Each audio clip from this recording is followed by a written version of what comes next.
Good. And we are live. Welcome, Crypto Warriors, to the Gentlemen of Crypto, episode 531. Today is Wednesday, January 15th, and I'm your host, Bitcoin Zay, here to bridge the gap between cryptocurrency and the community, Monday through Friday at 10-ish. And it's time. Today, we actually right on it at 10 a.m. I have some great news stories for you today. Starting with the top story, in new court filing, Craig Wright claims to receive keys to $9.6 billion fortune. We'll see. Bitstamp, crypto exchange to pilot leverage trading via bank partnership. United Nations, they say stay away from the North Korean crypto conference. And last but not least, CoinMe adds 100 new machines to Coinstar kiosk in California. So a couple good news stories for you today. But before we start, like always, let's run through these prices. A lot of excitement in the market for Bitcoin, along with the altcoin market taking some jumps. But Bitcoin is at $8,755, down 0.1%. Big gains yesterday, over 10%, and then we saw a bit of a pullback. Ethereum at $164 is up 0.2%. Ripple at 23 cents is down 1.7%. Bcash, which went on a tear yesterday, I believe it did about 80%, is actually at $334, up 1% in the last 24 hours. Litecoin at $57 is down 1%, and EOS at $372 is down 6%. So we are seeing a mixture of green and red after a huge green day, or a few green days in a row. I see Joshua Coleman, shout out to you, talking about Ravencoin. Yeah, I know all of the altcoin communities are coming out the woodworks now, so it looks good for the market. Very bullish sentiment on the Bitcoin side, and then as far as altcoins, they always follow. So good to see there. Let's see who we got in the chat. What's going on, Tessa Hall? Kenzie, what's going on, Crypto and Culture? Dexter Hand, how you doing? Allison Thompson, Valdez Granville, glad to have you all. Trina Jackson, glad to have you in as well on Facebook. So yeah, right now, if you got into crypto last week, you are a really happy person, but anytime is a good time to get in. This market is still maturing. But first, let's get into our first story of the day. Craig Wright, Bitcoin's self-declared creator, says the much-anticipated bonded courier has arrived. If you have followed this story, Craig Wright claims to have the keys to the 1.1 million Bitcoin that him and David Kleiman, a now deceased business partner, claim to have together, but Wright has only produced 16,404 addresses. Actually, no proof. He calls it the Tulip Trust, meaning he can basically sell all those Bitcoins and take the price if he wanted to, but nobody has seen any proof. The judge is basically trying to get him out the way. He's had 7 interrogations, and Craig has 10 days to respond. So I'm kind of tired of talking about Craig Wright, honestly, because he's, at this point, such a fraud. It's more marketing at this point. Most of it is, in my opinion, keeping us, even people like me, I'm talking about him right now. Craig Wright, at this point, if he hasn't produced any proof, who cares? And if he was Satoshi, wouldn't matter. He can't stop anything. Everybody's still going to use Bitcoin. But $9.6 billion is a lot of money to claim to have. And Kleiman, unfortunately, can't be here to defend himself. His brother, I believe, is defending him. And the case takes place in southern Florida. So we'll see exactly when, if he does provide proof, everybody in the crypto community is going to go wild or go crazy, because nobody thinks he has it. Nobody believes he's Satoshi. Only he does.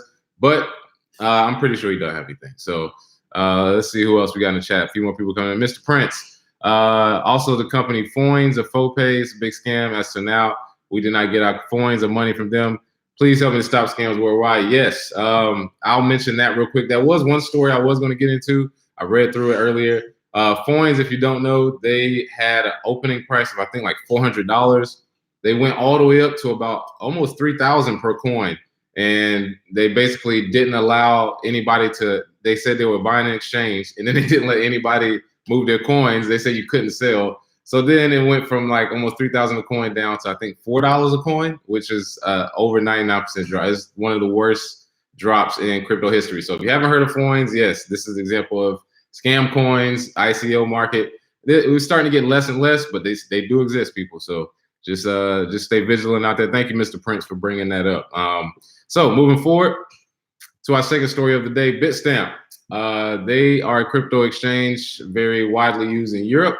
they're looking to pilot leverage banking via a bank partnership. So the 12th largest cryptocurrency exchange, Bitstamp, they're partnering with Silvergate Bank down in San Diego to pilot Bitcoin leverage trading.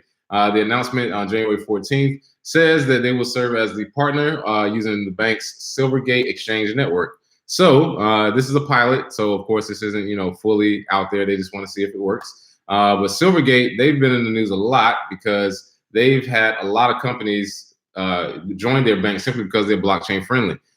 Gemini, who the Winklevoss brothers own, they use Silvergate Bank. They've actually filed some patents. They work with the SEC, so they can actually get blockchain companies in there and keep them sort of legal, so to say. So this is actually good news for Bitstamp, so to say, sort of making them legitimate. There have been some questions about the legitimacy. They were hacked a few years ago. I think people forgot about that, but they were hacked, and then they had some trouble with some of the dealings that people were saying with wash trading and with fake volume. So hopefully this helps legitimize the space to the quote unquote mainstream people. But as far as crypto exchanges, I do want to mention, we are kind of going back to where we came from. If anybody notices, everything's becoming so centralized. The goal of cryptocurrency was to move away from a system. We're basically just going back to it.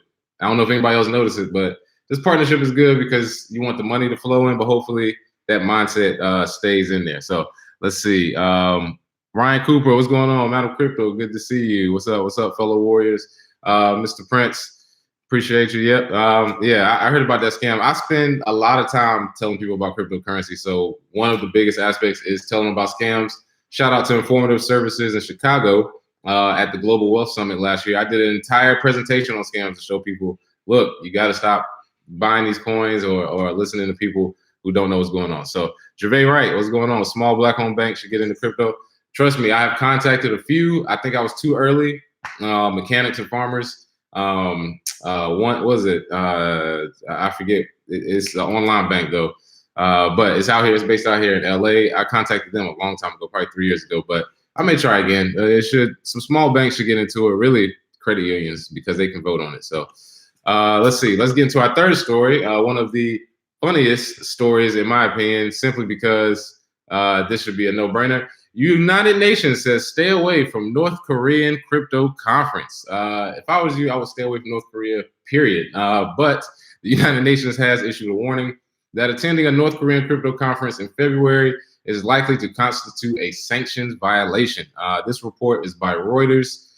So the report follows last week's indictment of Ethereum Foundation researcher Virgil Griffith. If you heard about that, he visited North Korea for a conference in April of last year. He was detained, and they just wanted to discuss cryptocurrency. Nothing wrong about that, but going to North Korea right now, he says that he could have aided North Korea in skirting international sanctions, meaning the sanctions they have on the money supply that they have, meaning that they can't actually do business dealings with us, means that they can disregard the U.S. and use cryptocurrency, which, if you know, in the cryptocurrency world is the whole point of it. Nobody can control the money, and that's sort of what makes corporations and big companies scared, because you can't control everything. You can't control the ledger. You can't control countries. That's sort of the fight we're having now with North Korea, Iran, all of these countries that are under the umbrella of the Federal Reserve. So unfortunately for the U.S., they can't really stop North Korea from doing it, but they can't stop their citizens from helping them, so to say. So I don't have any plans to ever visit North Korea, so I don't really care about the whole sanction part of it. But as far as freedom to go and go into cryptocurrency conventions, why not? I mean, if you're supposed to be free, that's what it is. But we live in a country, we have sanctions. Hey, I would rather listen to that at this point, just to be safe. Shout out to Virgil Griffith. Hopefully everything's good with him. All right, let's see what we got. Let's see, Gervais Wright, Industrial Bank in DC. Yeah, we can reach out to them. Yeah, email me or ping me and let me know, because it's a few banks I want to reach out to just to see if they would accept blockchain companies. They would increase revenue. They would actually have better marketing, because then you would have a bunch of companies that, hey, well, we can put our business here. And in the future, whenever blockchain systems are built, they would already be at the forefront, so they can be ahead of the curve instead of catching up. So I do agree with you there, Gervais, right? Let's see, crypto and culture. Wasn't Trump buddies with North Korea just 2 years ago? I don't know. I don't really follow what he does. Let's see. And I believe I missed one. Shout out to everybody on Facebook joining in. Carissa Lee, Robert, thank you for joining in. Latavia, Monique, Michelle, good to see you. Clarence Brown, glad you all are here. Been a long time since I've been on Facebook. The live, they take it away and bring it back. It's weird, but it's working now. So let's get into our last story of the day. Not gonna hold you all too long. But yes, great news. CoinMe adds BTC purchase function to over 100 Coinstar kiosks in California. So shout out to them.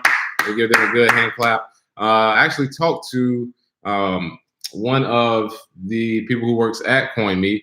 We had a good discussion to discuss putting Bitcoin and Coinstar machines all around the country, especially in neighborhoods that actually need it. Because right now they're putting them in the Coinstar machines that are in stores. They're in California. They're in, you know, pretty middle class areas. But I'm saying that every single Coinstar in lower income neighborhoods, if you put those there, the ability to buy Bitcoin becomes instant.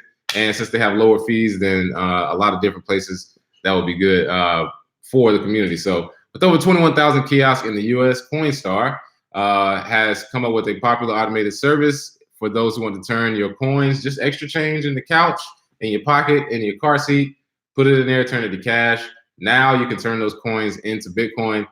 Very novel idea that to this day, we still haven't solved it, but I still think I came up with the idea in 2013. I don't know, they claim to say they've been working on it since before, but when I emailed them about it, they said they had no plans to deal with Bitcoin, and I'm still searching for that email to this day. But yes, shout out to Coinstar. I'm glad this is making it an easier way for people to purchase Bitcoin. This is in the California area, but I'm sure it will grow more. I have seen it here. I may actually make a video, go up to the it's pavilions up the street from me. They do have it there where you can turn your coins into, that might not be a bad idea today. We'll make a video before I head out to the North American Bitcoin Conference. Just to show people, yes, you can turn your coins directly into Bitcoin. A lot of easy ways to do it. So shout out to Coinstar CEO Jim Garrity. He states there are now 3,000 Coinstar kiosks. We're happy that the expansion continues with access now in the Sacramento area. So shout out to them. They're planning, I'm guessing, to spread all over the nation, but California is a good place to start. That's the reason. One of the reasons I moved to California is much more open to Bitcoin, a lot easier to spread your wings and figure out, you know, exactly what, you know, Bitcoin industry is doing, because everybody's pretty much on it. So got to spread it everywhere else. Let's jump back into the chat. Let's see what we're talking about. What's going on, Ryan Cooper? Good to see you. What's going on, Trek? PFC Wells, good to see you. Good to see you. Let's see. Mr. Prince, would you please promote it for my channel to stop scammers here in Egypt? Started the fight. Yeah. I mean, everybody watching, shout out Mr. Prince, subscribe. Yeah, I'll definitely check you out as well. Yeah, we definitely got, that's one thing about the crypto community, self-cleansing. Definitely want to do that. Let's see. PFC was, don't forget to take money off their wallet, put it into yours.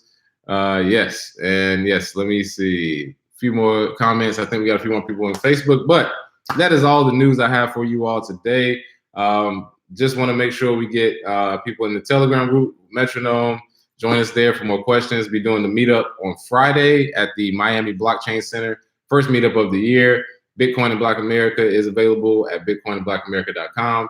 Thank you all for watching. I won't be doing the show the rest of the week. King will be taking over, but glad everybody could come through and see you all in Miami. You all have a good one.